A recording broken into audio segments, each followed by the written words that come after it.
Budget और middle class, ये दो ऐसे शब्द हैं जिनकी चर्चा हर साल और हर बार होती है।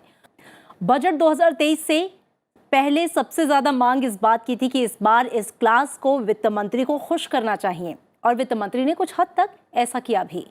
टैक्स छूट तो दी, लेकिन नए टैक्स रिजीम में ये छूट मिली। पुरानी टैक्स व्यवस्था में स्थिति जस की तस बनी हुई है। कई साल बाद ऐसा मौका आया जब सरकार ने मिडिल क्लास को बड़ा तोहफा दिया, लेकिन अब ये तोहफा आपके कितने काम का है ये जानना भी जरूरी है। इसके साथ ही नई टैक्स रेजिम में रिबेट बढ़ने और स्टैंडर्ड डिडक्शन के शामिल किए जाने की घोषणा के बाद सैलरी टैक्स पेयर्स में इस बात की उलझन है कि आखिर उनके लिए पुरानी टैक्स व्यवस्था सही है या फिर नई, और ये सोच रहे हैं कि हमें किस में जाना चाहिए। करदाता इस देश के लिए, देश की अर्थव्यवस्था के लिए बेहद महत्वपूर्ण है। ऐसे में सवाल ये भी है कि क्या है करदाता के अधिकार, देश की मौजूदा कर व्यवस्था में क्या है उसका स्थान, देश में कर व्यवस्था कैसे काम करती है और इसे लेकर क्या है कानून। नमस्कार, मैं हूं आपके साथ अमृता चौरसिया।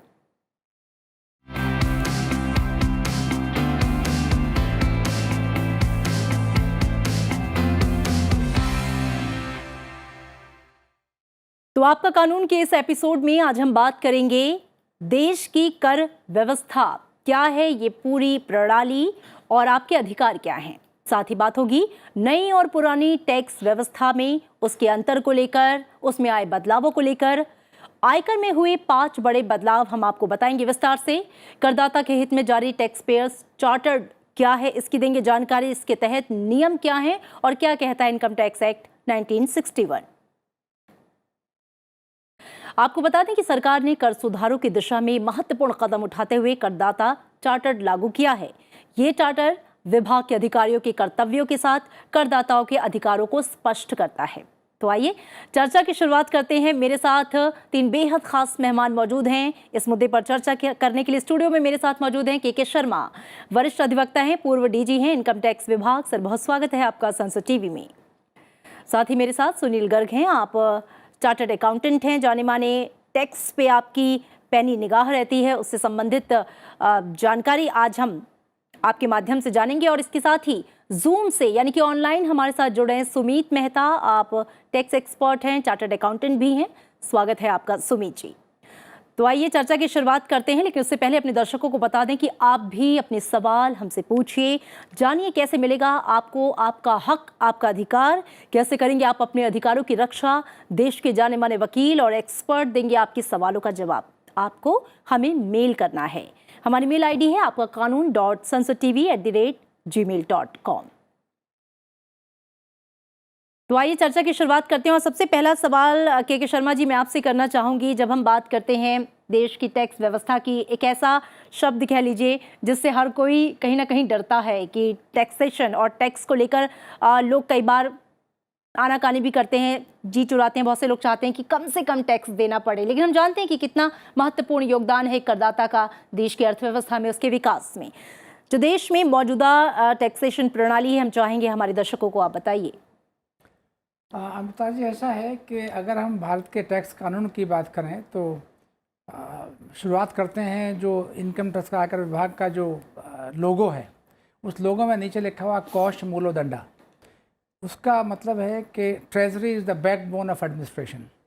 तो किसी भी राज्य में, सरकार में शुरू से लेकर आज तक बिना ट्रेजरी के प्रॉपर मैनेजमेंट के कोई काम नहीं हो सकता।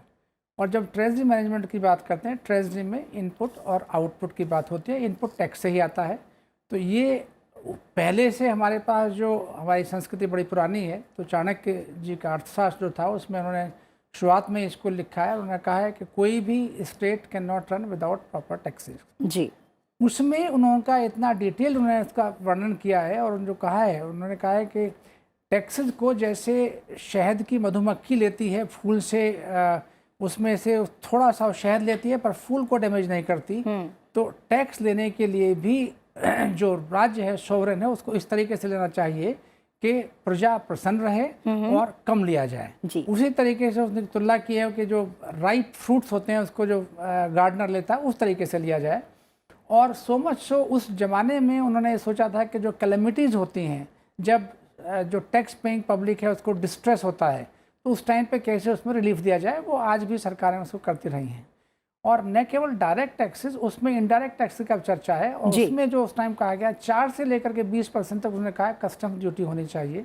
और he has said at the time कि जो भी ये बैलेंस ऑफ ट्रेड की आज की हम बात करते हैं कि इसमें जो है ये यूनिलेटरल और वन साइडेड ट्रैफिक नहीं होना चाहिए जब हम अंतर्राष्ट्रीय व्यापार करते हैं। तो हमारे पास जो वो चीज़ है, पुराना जो एक अच्छा खासा हमारा एक सिद्धांत दिया हुआ है उन्होंने, वो आज भी जो है वो लागू है। और अब धीरे धीरे जो सरकार का जो रवैया है, अभी कॉन्स्टिट्यूशनल मैंडेट मिल गया है उसको, I would say statutory mandate, अभी सरकार ने टैक्स पेयर चार्टर भी कर दिया है, जो स्टैट्यूट का हिस्सा है, जो हमारे सेक्शन 119A को इंट्रोड्यूस किया गया, उसके बाद किया गया है।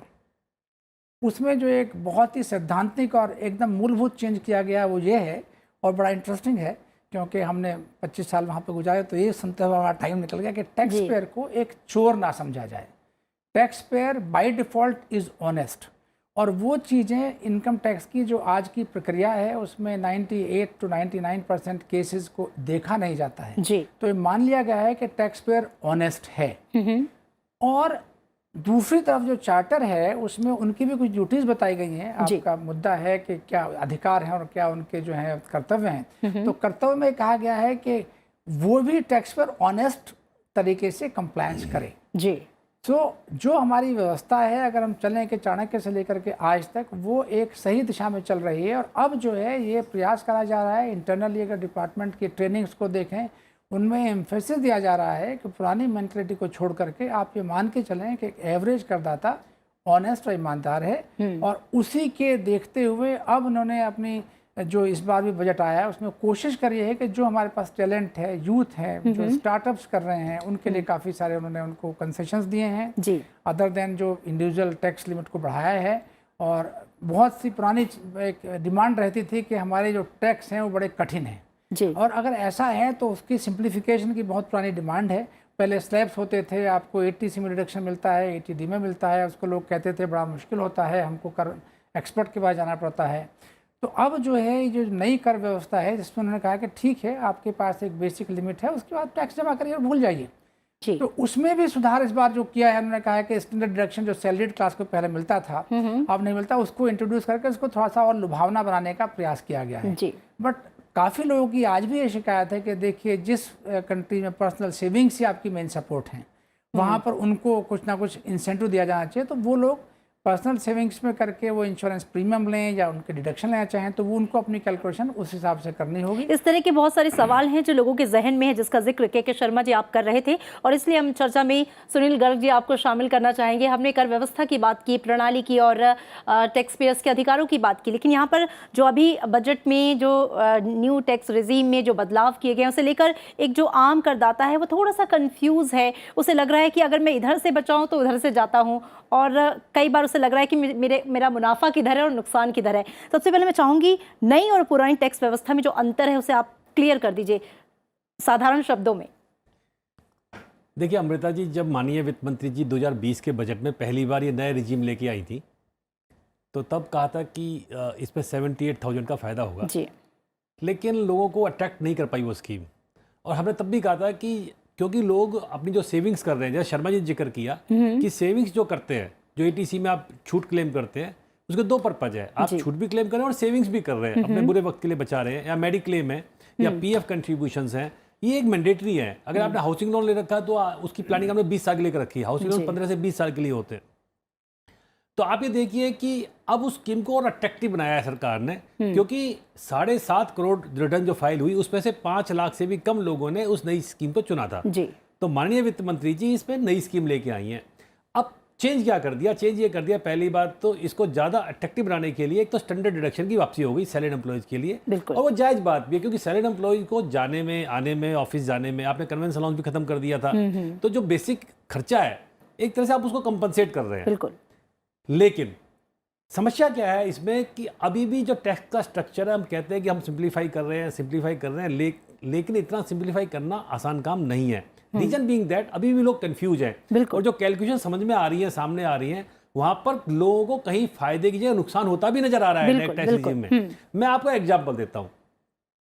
कि आपको पता होगा कि हमारे यहाँ पर आप 1.5 लाख की छूट क्लेम कर सकते हैं एटीसी में, 50,000 की एनपीएस की छूट 2 लाख, 50,000 रुपये का आपका मेडिक्लेम है 75,000 रुपये, और 2 लाख का मोटा मोटा जो आप हाउसिंग लोन की छूट, इंटरेस्ट की छूट क्लेम करते हैं, तो 4.5 लाख, 5 लाख की ये छूट आप क्लेम कर सकते हैं। इसके अलावा आपको ATTT भी मिलता है, सीनियर सिटीजन अगर आप हैं 50,000 की छूट मिलती है। आपने इलेक्ट्रिकल व्हीकल ले रखा है तो ATEA में आपको छूट मिलती है 1.5 लाख रुपए की। तो जो ब्रेक इवन पॉइंट आ रहा है इसका वो 3,75,000 रुपये पर आ रहा है जी। कि अगर आप 3,75,000 रुपये की छूट क्लेम कर सकते हैं पुरानी रिजीम में, तो फिर आपको एट पार आ जाएंगे, पुरानी में रहो या नई में रहो। अगर आप 3,75,000 से ज़्यादा डिडक्शन क्लेम कर रहे हैं तो आपको पुरानी रिजीम में ही टैक्स का बेनिफिट होगा जी। जैसे मसलन हम समझते हैं बात को, जैसे हमें कहा गया कि 15 लाख रुपए के टैक्स पर आपका जो टैक्स है जो 1.5 लाख रुपए बनेगा, जैसे वित्त मंत्री जी ने कहा। लेकिन अगर आप 4.5 लाख रुपए की छूट क्लेम कर सकते हैं तो आपका टैक्स 1,27,500 रुपये बनेगा, यानी 22,500 का फायदा आपको पुराने रिजीम में होगा जी। मैं अभी सरचार्ज की बात नहीं कर रहा, 4 फंड सरचार्ज है, लेकिन इसके बावजूद भी जो सरकार ने स्कीम निकाली है ये बहुत अट्रैक्टिव है, इसमें कोई झगड़ा नहीं है और आप मिडिल क्लास फैमिली को एक राहत देने की कोशिश की गई है। और दूसरा सबसे बड़ा जो चेंज आया है, ये ध्यान देने वाली बात है कि पहले old tax regime by default होती थी, यानी अगर आप नई में जाते थे तो आपको चुनना पड़ता था कि आप एक फॉर्म आपको भरना है कि आपको नई रिजीम चुनना है। लेकिन अब नई टैक्स रिजीम बाय डिफॉल्ट होगी, अगर आपको पुरानी में जाना है तो आपको चुनना पड़ेगा। तो टैक्स पे को ये ध्यान रखना पड़ेगा, सरकार ने आपकी सहूलत के लिए एक कैलकुलेटर दिया है, आप कैलकुलेट कर लीजिए। जैसे मैंने आपको शुरू में बताया था कि आपकी हाउसिंग लोन की प्लानिंग है, बहुत लंबी प्लानिंग है, आपकी इंश्योरेंस की पॉलिसीज है वो भी लंबी चलने वाली होती हैं, तो आप देख लीजिए आपको लगता है कि मुझे पुराने रिजीम में अभी भी फायदा है, जैसे मैंने आपको एग्जांपल दिया, आप वो चूज कर सकते हैं, वरना आप नए रिजीम में आ जाइए। बिल्कुल सुनील जी, इसमें एक अच्छी बात यह है कि करदाताओं को ये अधिकार दिया गया है, ये सुविधा दी गई है कि आप किसी भी रिजीम को चुनिए और आप अगले साल किसी और को ले सकते हैं और इस साल किसी और को ले सकते हैं, मतलब आप बाउंड नहीं है, ऐसा है क्या? नहीं, इसमें एक कैविएट है, पर कैविएट क्या है, वो पुरानी रिजीम में भी था, मतलब जब ये जो स्कीम थी। देखिए, अगर आप सैलरीड एम्प्लॉई हैं, वेतन भोगी कर्मचारी हैं, फिर तो आप कभी इस डाल पर कभी उस डाल पर, ठीक है, आपको। लेकिन अगर आप बिजनेस से इनकम है, आपकी कोई भी बिजनेस से इनकम है, तो फिर आपको एक बार मौका मिलेगा, मतलब जो आपने ऑप्ट कर लिया आप उसी पे आगे चलेंगे। हाँ, एक बार आप ऑप्ट कर लीजिए, उसके बाद में फिर आप चेंज नहीं कर सकते। ठीक है। सुमित मेहता जी, आपको चर्चा में हम लाना चाहेंगे, आप हमारे साथ जूम से जुड़े हैं। जिन बातों का जिक्र सुनील गर्ग जी ने किया, अब उसको हम थोड़ा सा और आगे बढ़ाते हैं।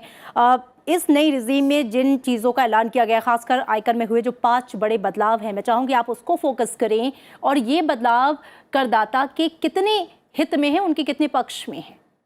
अब पुराना टैक्स रेजिम देखेंगे तो टैक्स रेजिम में जिनका इन्वेस्टमेंट्स थे, जिन लोग ने LIC ली है, जिन लोग ने दूसरे PPF ये वो इन्वेस्टमेंट्स करके रखे हैं, उन लोगों के लिए न्यू टैक्स रेजिम बेनिफिशियल, और उन लोग कह रहे थे कि मुझे ऐसे ही 2.5 लाख रुपए का बेनिफिट मिल जाता है और why should I forgo that.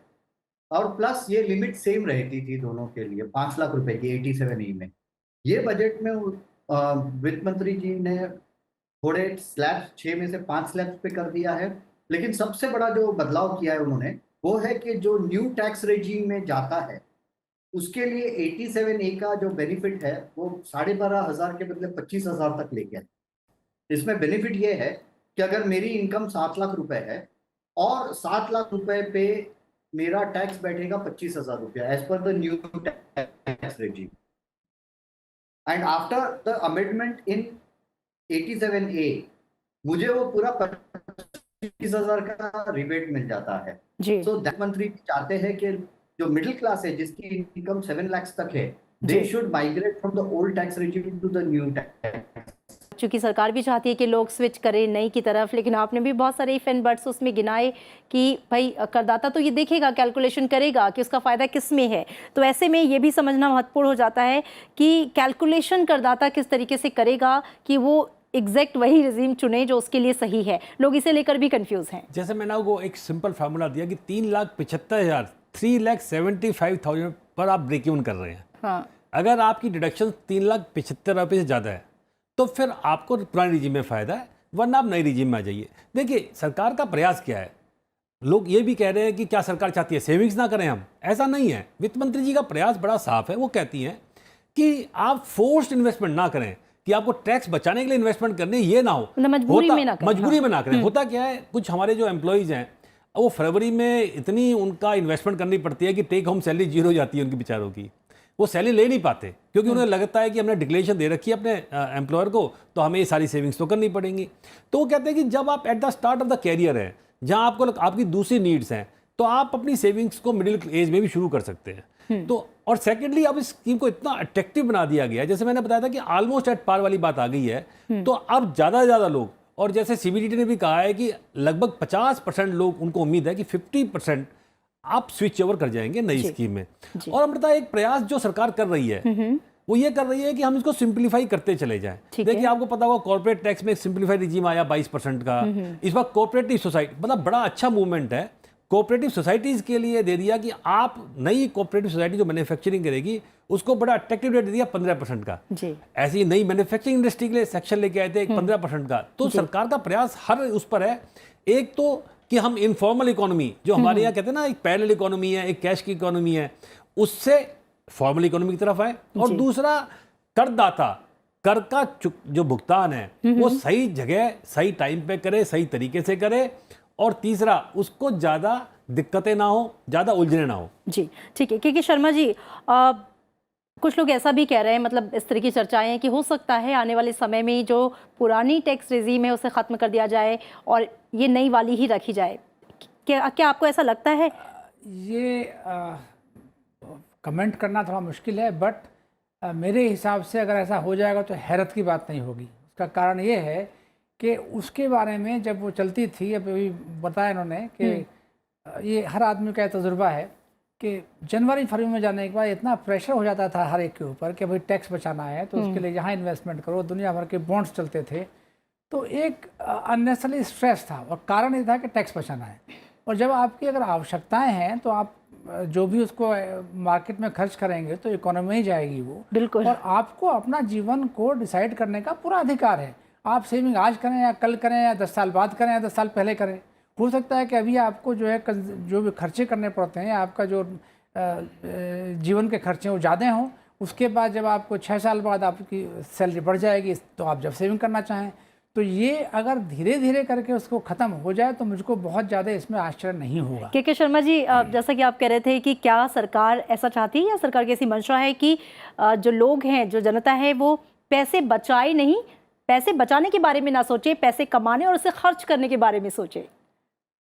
Actually हम अगर अपनी इकोनॉमी का मूवमेंट देखें जी, एक ज़माना था कि we were savings driven economy, saving से ही हमारा काम चलता था। आज भी हमारी रेमिटेंस हाईएस्ट है वर्ल्ड में जो बाहर से आती हैं। तो अभी जो सेविंग्स पे जो जोर था वो जब हमारी इकोनॉमी डेवलपिंग इकोनॉमी थी, और अब हमारी धीरे धीरे economy right now is an economy in transition, और जो कि डेवलप्ड की तरफ ज़्यादा बढ़ रही है जी। और 2-3 साल में मुझे हैरत नहीं होगी कि हमको विकसित देश कहने जाने लगे। तो ऐसे में सेविंग्स पे ध्यान देना और उस तरह के फोर्स करना जो पहले होता था, उसका कोई मेरी राय में औचित्य नहीं है। और लोगों को स्वायत्ता और फ्रीडम देनी चाहिए कि उनको कब खर्च करना है, कब नहीं करना। अब आप जाइए, आज की तारीख में आप यूएस या डेवलप्ड इकोनॉमी में चाहिए, नए बच्चे लोग नौकरी करते हैं, शुरू में हाउसिंग लोन ले लेते हैं, वो तो खर्च करते हैं आज, दे लिव लाइफ टुडे। बिल्कुल, तो वो कल के लिए आप आज को बर्बाद कर दें, वो जो वहाँ पे जो विचार हैं वो धीरे धीरे यहाँ पे आने ही हैं। और अगर उसके लिए सरकार चाहते हैं कि आप पैसा खर्च करिएगा इकोनॉमी में, अभी वो जमाना नहीं है कि आपको सेविंग्स कुछ कहना चाह रहे हैं सुनील जी, आप जल्दी से कह दीजिए, क्योंकि जो हमारे एक्सपर्ट जुड़े थे जूम से। सरकार का ऐसा प्रयास भी नहीं है, मैं थोड़ा सा ऐड करूंगा। हाँ। बात सही है शर्मा जी की, उन्होंने डिफरेंशिएट इसलिए किया है कि जो 2 लाख का डिफरेंस डाल दिया कि 5 लाख तक पुरानी रिजीम में कोई टैक्स नहीं लगेगा और नई रिजीम में 7 लाख तक नहीं लगेगा। इसका मतलब कि 2 लाख का तो आपको बाई डिफॉल्ट छूट दे ही दी ना, कि 2 लाख आप सेविंग करोगे, जब भी जितना टैक्स बचाओगे उतना तो हम आपसे ले ही नहीं रहे। ठीक है, तो एक तरह से 2 लाख का तो उन्होंने आपको वॉक ओवर दे दिया है। और दूसरी बात जो सरकार अभी चाह रही है, वो चाह रही है कि पुरानी रिजीम को हम धीरे धीरे खत्म कर दें, नई रिजीम को इतना अट्रैक्टिव कर देंगे कि लोग अपने आप उसमें आप जाएंगे नहीं, जाएंगे ही, हर साल कुछ एडिशन करेंगे, नहीं जाएंगे। सुमित मेहता जी को जोड़ लेते हैं, वो हमारे साथ ऑनलाइन जुड़े हुए हैं। सुमित जी, आपकी टिप्पणी इस पर? इसमें मैं गवर्नमेंट के ये विचार के साथ सहमत हूँ। ऑफ कोर्स लोगों का जो कहना है कि सेविंग्स बंद करके लोग खर्चा करेंगे, लेकिन अगर हम इकोनॉमिक मॉडल देखेंगे तो economic model is driven by expenditure also. तो ये जो होगा उससे एक होगा, बहुत ज्यादा लोग नहीं होंगे, लेकिन एक वर्ग होगा जो बोलेगा चलो सेविंग नहीं करते हैं लेकिन हम एक्सपेंडिचर करते हैं। तो उससे भी इकोनॉमिक ग्रोथ ट्रिगर होगा, क्योंकि कंजम्पशन ड्रिवन ग्रोथ इससे ही होने वाला है। मैं दूसरे मेरे पैनलिस्ट के साथ मैं एग्री करता हूं कि इससे लोगों का वो विचारधारा बन सकती है कि ओके हम सिर्फ खर्चा करेंगे, हम सेविंग नहीं करेंगे, लेकिन that is a individual call. जो समझ सकता है कि सेविंग की रिक्वायरमेंट क्या है, वो लोग सब सेविंग की तरफ भी रहेंगे। दूसरे लोग, इसमें दूसरी एक चीज होगी कि जो सेविंग आज मैंडेटरी हो गई है कि मैं एक पर्टिकुलर चीज दूंगा, उसमें भले 6% का रिटर्न मिलता है, लेकिन मैं टैक्स के लिए इन्वेस्टमेंट कर रहा हूं। बिल्कुल। अब उसके बदले क्या होगा कि मुझे रिटर्न्स कहाँ ज्यादा मिल रहे हैं, कहाँ मेरा बिल्कुल, यील्ड कम से अच्छा कम है, इस मानसिकता कौन सी से लोग स्कीम्स उभर अच्छी है पाएंगे। इन्वेस्टमेंट की, बिल्कुल, उसके ऊपर फोकस होगा। आज बिल्कुल। तक क्या होता था, आंख बंद करके लोग इन्वेस्टमेंट करते थे। अलग-अलग मत हैं इसको लेकर। खर्च करना है, इकॉनमी को बूस्ट करना है। एक तरफ लोग, चूंकि हमारी सोच शुरू से ही बचत को लेकर चली आ रही है, उस पर भी ध्यान देना है। अलग अलग मत है। अब देखते हैं मत जो करदाता है वो किस तरफ रुख करता है। अब चूंकि क्लोजिंग का भी टाइम है, मैं चाहूंगी इस पूरी व्यवस्था को लेकर आपका फाइनल कॉमेंट। मैं कहूँगा अगर हम देखें हिस्ट्री को, इसमें नॉर्मली जो taxation is always agenda driven रहा है और अजीब अजीब तरह के टैक्स लगते रहे हैं, बीएड पे, विंडोज़ पे। पर आज का जो हमारा टैक्स व्यवस्था है, वो प्रेजेंट गवर्नमेंट ने जो बजट कल परसों आया है, उसमें हर तबके को, स्पेशली जो डेमोग्राफिक डिविडेंड है उन सबको यूज़ करने के लिए, स्टार्टअप्स को यूज़ करने के लिए, कोऑपरेटिव्स को, अपील को ख़त्म करने के लिए बहुत ही अच्छा जो भी इनको सिद्धांत, डायरेक्टिव प्रिंसिपल्स स्टेट पॉलिसी में दिए हुए हैं, उनको लागू करने की कोशिश करिए कि जो social, economic and political justice, keeping diminishing inequalities को डायरेक्शन मिली है, उसको ध्यान रखते हुए टैक्स व्यवस्था हर आदमी के लिए जो सबका साथ सबका विकास वो है, उसको ध्यान रखते हुए उसको आगे बढ़ाया जाए। ये बड़ा प्रोग्रेसिव स्कीम है और इससे आगे चाहे वो कंस्पिक्यूअस कंजम्पशन बढ़ाएं, जिसके ऊपर पहले बैन था, जो भी होगा ये बहुत ही प्रोग्रेसिव कदम है। बिल्कुल। और इसके साथ ही प्रधानमंत्री के शब्दों में सबका प्रयास और सबका विश्वास भी जोड़ दीजिए। सुनील गर्ग जी, आपका कमेंट। देखिए, मेरा मानना यह है कि जैसे माननीय वित्त मंत्री जी ने हमारे अनुरोध को स्वीकार किया है, इस बजट में हमने कहा था कि इसको थोड़ा सा अट्रैक्टिव कीजिए और स्टैंडर्ड डिडक्शन की वापसी हुई है। बिल्कुल। मैं चाहता हूं कि कम से कम मेडिक्लेम का जो एक्सपेंडिचर है उसकी वापसी होनी चाहिए। बिल्कुल। जरूरी है वो हर आदमी के लिए। और दूसरा, जो रिटायरमेंट्स के लिए आप प्लान करते हो, पीएफ में कंट्रीब्यूशन करते हो या एनपीएस में, आप सब ना दीजिए। ये 3 चीज़ें आपको जोड़ देनी चाहिए, क्योंकि मिडिल क्लास फैमिलीज़ के लिए ये भी एक बहुत ज़रूरी चीज़ है कि वो अपने रिटायरमेंट को प्लान कर सकें। और मेडिकल एक्सपेंडिचर, क्योंकि मेडिकल एक्सपेंडिचर एक बहुत बड़ी चीज़ होती है, बहुत बड़ा मुद्दा है। आपको मेडिक्लेम एक्सपेंडिचर को जरूर, मैं कहूंगा कि अगले बजट में या अमेंडमेंट संकट हम देख रहे हैं, तो हाँ, और जैसे कोविड के बाद में स्वास्थ्य पे खर्चा बढ़ा है, तो ये इसको थोड़ा अट्रैक्टिव बनाने के लिए मेडिकल को आप डाल दीजिए और रिटायरमेंट के लिए आप एनपीएस या पीएफ पे को कंट्रीब्यूशन कर रहे हैं, उसको आप जरूर छूट दे दीजिए। आप थोड़ी दे दीजिए, 1 लाख की दे दीजिए। मेरा मानना है कि ऐसा हो जाएगा तो और ज्यादा अट्रैक्टिव होगी और मिडिल क्लास फैमिलीज और इवन जो नए यंग एम्प्लॉयज हैं वो भी इसमें। सुमित मेहता जी, चूंकि अब हम क्लोज करेंगे कार्यक्रम को, वक्त हमारे पास कम है, आपका फाइनल कमेंट। मुझे लग रहा है सबसे पहले स्टैंडर्ड डिडक्शन में बढ़ोतरी होनी चाहिए।